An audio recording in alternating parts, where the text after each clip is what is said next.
talk about love all the time, but most of us were never taught what it actually is. Not the romantic version, not the poetic idea, but the kind of love that shapes how we think, how we heal, and how we live. Welcome to Healthy Mind, Healthy Life, where we explore about truly supports our emotional and inner well-being. I'm your host Yusuf, and today I'm joined by Kim Sorrelle, director of a humanitarian organization, speaker, author, and Kim has lived love not as theory but as a lived, tested experience. In this episode, we are exploring how love affects the mind, heart, and spirit, and how knowing its true meaning can set up for a deeply grounded, fulfilling life. With that, I welcome my guest Kim to the show. Thank you so much, Joseph. It's so wonderful to be here. Perfect. Kim, before we dive into definitions or insights, what first made you realize that love was not as simple or obvious as we often assume? Well, it's interesting. I think you put 12 people in a room and you say, "What is love?" You get 12 different answers, right? Yeah. So it's one of those things that's sort of been a mystery. And my husband passed away 17 years ago now, so it's been quite a while. And I was young and not expecting to be single and wanted to know that I was living life right. And I thought the best way to know if I was living life right was I loving right? Did I understand what love is and was I living it? So I went on this eat, pray, love journey. I decided to dedicate a year to figuring out the true meaning of love.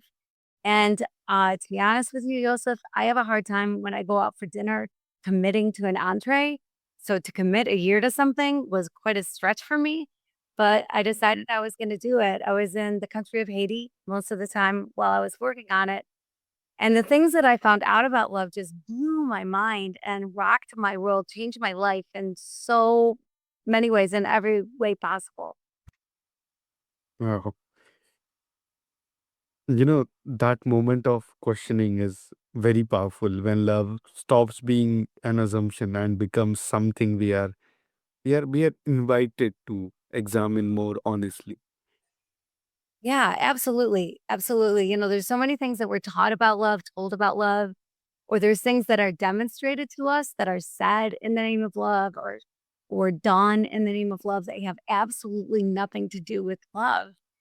So often we think of love as sort of being transactional. You hear, Mm, I don't know if you've ever heard like love is a two-way street where you got to give yeah, love to get love.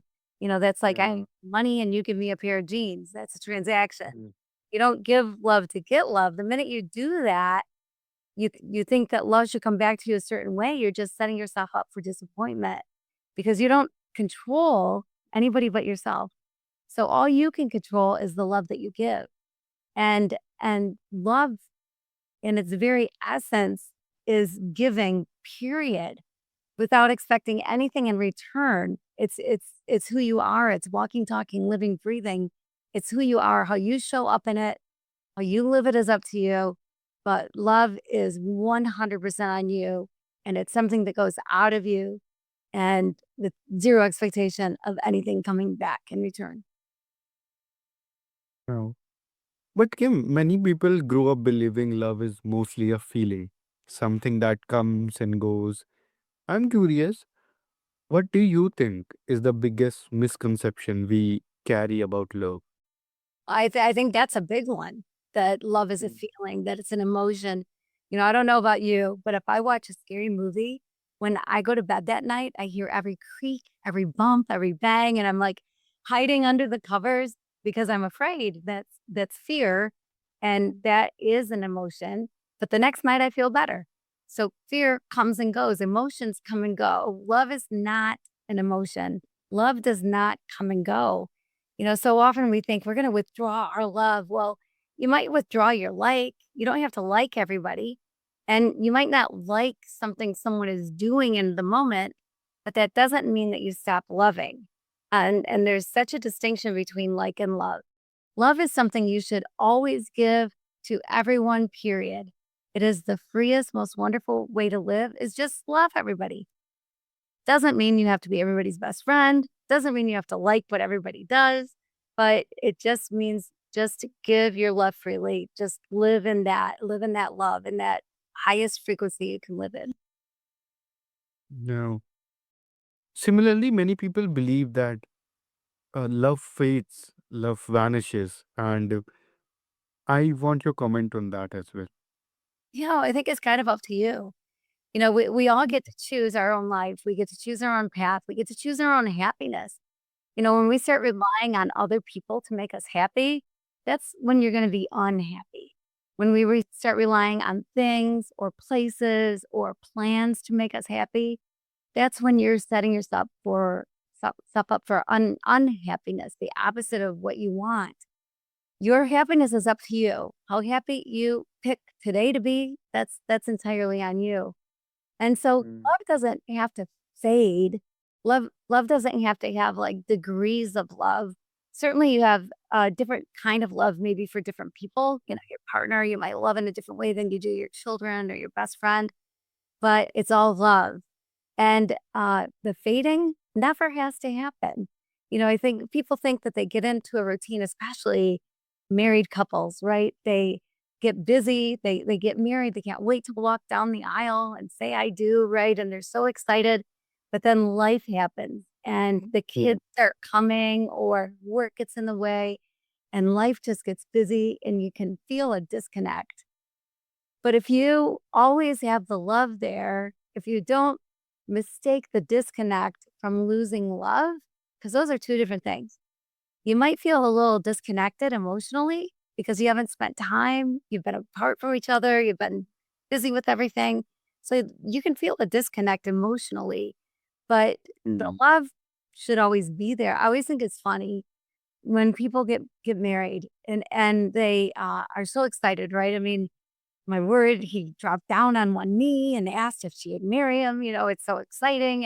Yeah. And they plan this big day and she's gorgeous walking down the aisle and he's got tears in his eyes. He can't wait for her to become his bride and she her husband and they're so excited. But then they go on a great honeymoon and everything's wonderful and happy. And then they come home and he leaves his dirty underwear on the bedroom floor.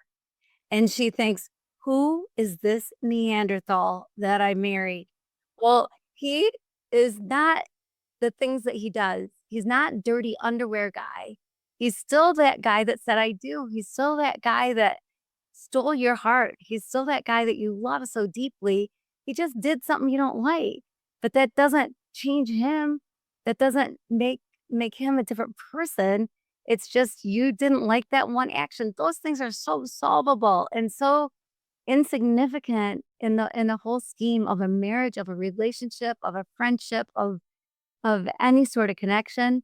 And so putting the things separate from the love that you have for someone, I think is very key to not letting love fade or worrying that love is going to fade because the love is always there. Yeah. Wow. So love is not something we fall into. I think what I got from your answer, that it is something that we practice and embody. And that has already changed the definition for me. Yeah, well, it's interesting uh, because of what we're taught, right? Because of the things that we hear about love and because we've all probably had relationships, friendships, partnerships, whatever kind of relationships that have kind of failed us. And we're like, "Oh my gosh, I thought I loved that person and now I'm walking away and never going to see that person again or whatever it is." Well, you didn't think you loved, you did love. Cuz really loving everybody is something we should all do. What you did is you misunderstood what love was. There's the infatuation, there's like, there's different things that come involved when you're with somebody, the feelings that you have towards somebody. But love is something that encompasses who you are. Love is who you are. Love is walking and talking and living and giving and breathing. It is who you are, how you decide to live it, how you decide to give it to yourself And how you decide to display it to others is entirely up to you. But love is who you are. Mm. Wow. Kim, where do you think our misunderstandings of love actually come from? Family patterns, culture, pain, survival. I think self-acceptance and self-loathing can come from family, environment, all kinds of things. Self-love can only come from you. It can only come from you. And it's so much easier to love other people when you love yourself first. And I kind of think of it this way, like we are all so individual. There's nobody in the world that looks exactly like you. There's nobody who acts exactly like you. There's nobody who has walked exactly in your steps every step of your life. You are the only you. And I just think that's so beautiful, the uniqueness of every single individual that we are just created so differently from each other. And yet Mm. those differences are what make us strong together, right? Those differences are what bring us together and make the world a wonderful place to live in. My gosh, if the world were full of Kims, we would be so bored. It would not be a happy world at all. But because we are all so different, we get to experience different things. We get to see things through other people's eyes and other people's experiences. And that's a beautiful, wonderful thing. So it starts with the person in the mirror. You, when you look at yourself, realize you are one of those unique, incredible human beings that gets to be part of this journey with other human beings. But it starts with you. It starts with you recognizing that your uniqueness is beautiful. Who you are is beautiful and wonderful. And love yourself. Love yourself for who you are. And accept that it's not an ego thing. It doesn't make you egotistical. It doesn't make you prideful to love yourself. It's the opposite of that. The best thing that you can do, the best gift you can give to everybody else on the planet Earth is to love yourself. Because when you do, when you recognize your worth, when you recognize your value, your distinct characteristics, the things that make you you, then you can see those things so much clearer in other people. Yeah. Wow. I agree with that. There's a popular saying that write 10 qualities that you want to have in your loved one or spouse, and first cultivate those in yourself, in your own self. I love that. Yeah, my gosh, that's such wisdom.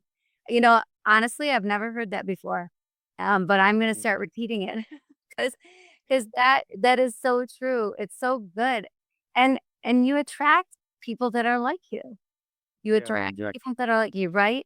And so if you have high expectations for yourself, if you recognize your great value, and like you said, if you got this list of 10 things and those qualities are first in you before you see them in other people, those are the people that are gonna be attracted to you. Those are the people that are gonna come around you, are the ones that share your values, share what's important to you.